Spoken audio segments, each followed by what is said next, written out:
Many years ago, it is said, there were too many cobras in Delhi, India. The snakes were a danger and a nuisance, and so the government decided to take action. A bounty was placed on each snake to encourage people to reduce the cobra population. People would kill the snakes and bring them to an official who would pay them a fee, and the snake population began to decline. Soon, however, enterprising people began to capture and breed cobras so that they might exchange more snakes for the promised bounty.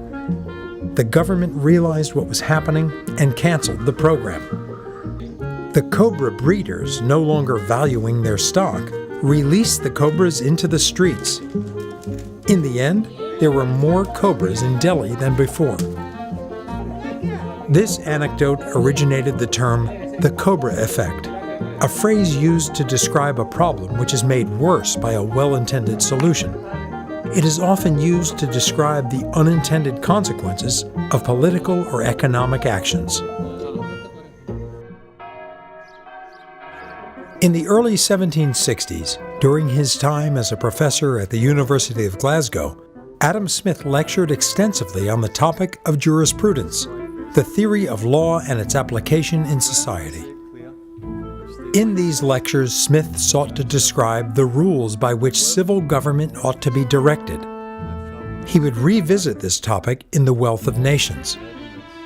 Little else is requisite to carry a state to the highest degree of opulence, but peace, easy taxes, and a tolerable administration of justice, all the rest being brought about by the natural course of things.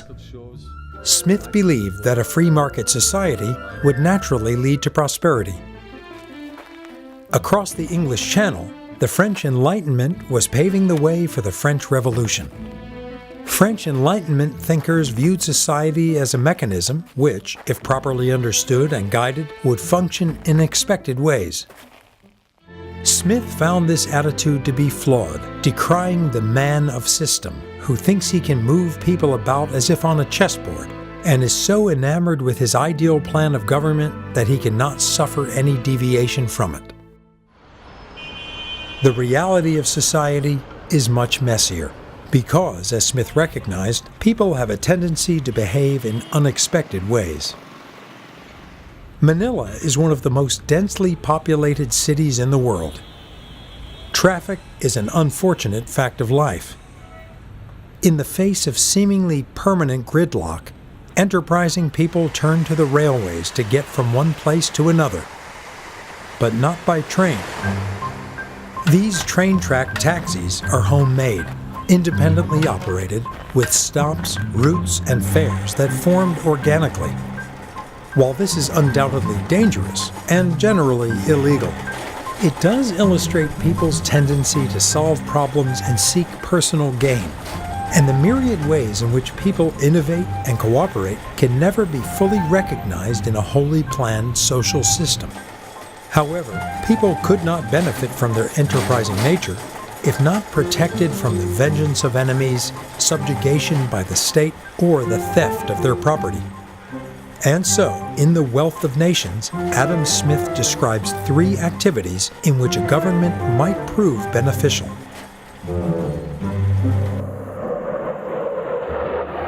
The first duty of the sovereign, that of protecting the society from the violence and invasion of other independent societies, can be performed only by means of a military force.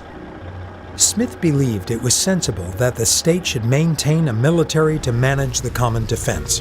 The expense of a military, though, is great, and, in general, Smith found warfare to be a waste of lives and resources, both of which could be put toward more productive uses.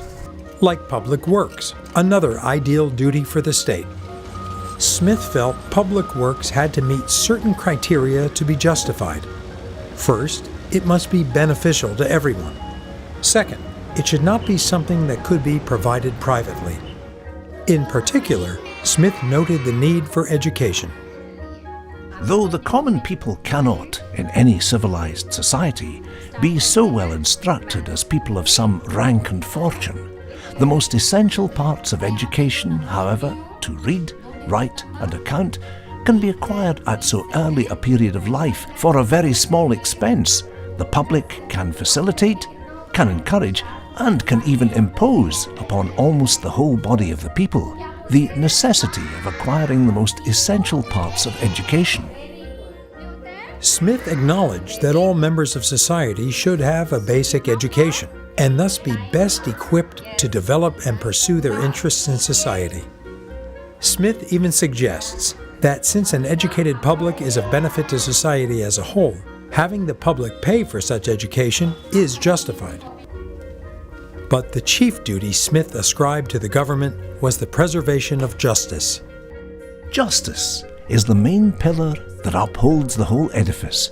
If it is removed, the immense fabric of human society must in a moment crumble into atoms. A free market cannot function without property rights, contract enforcement, and the like, and so social and political systems must be upheld by law.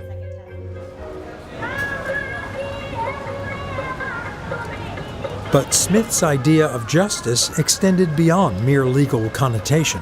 It encompassed ideas of fairness, virtue, and sympathy. Smith urged serving justice to oneself. When out in the world, don't put yourself in harm's way.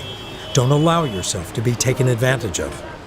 This wasn't meant as a substitute for real, enforceable justice, but more a way of expressing responsibility for oneself and not letting yourself be hurt or swindled.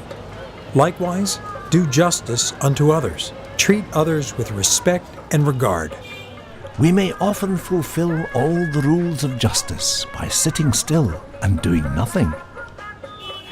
While Smith felt justice should not compel people to act on another person's behalf, he also believed it better to help others if you are able. Adam Smith died in 1790, leaving behind a moral and political guide to human behavior. Today, many scholars struggle to reconcile his theories on morality, economics, and law. How could one so convinced of the necessity of self-interest also proclaim the strength of our natural sympathy? And how could Smith urge acceptance of spontaneity while still advocating adherence to the rule of law?